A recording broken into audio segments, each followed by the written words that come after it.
Good morning everyone. তো দেখো, এটা হচ্ছে পুরীতে যে মন্দির আছে না, তোমার বিপত্তারিণী মন্দির, ঠিক তার অপোজিটের ব্রিজটা তোমাদের দেখাচ্ছি। তো এটা লাইট হাউস থেকে আরও এগিয়ে আসতে হবে।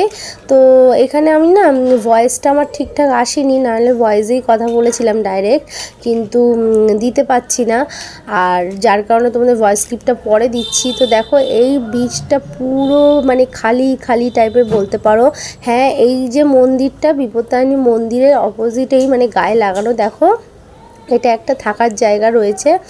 তো এনারাও এখানে রুম দেয়, মানে হোটেল টাইপেরই বলতে পারো, কিন্তু খুব পরিষ্কার। হ্যাঁ, নিরামিষ খাবার দাবার খেতে হবে, কিন্তু এখানে একটাই সমস্যা যে গাড়ি ঘোড়ার খুবই সমস্যা। এখান থেকে গাড়ি পাওয়াটাই অসুবিধা। আর যখনই তোমরা কোথাও যেতে যাও না, বারবার গাড়ি করে যেতে হবে, কারণ কি এখান থেকে স্বর্গদ্বারটা অনেকটাই দূরে। তো তোমাদের বীজটা দেখালাম, কেমন লাগলো তোমরা অবশ্যই কমেন্ট করো, আর কিছু জানতে চাইলে কমেন্ট তো অবশ্যই করো।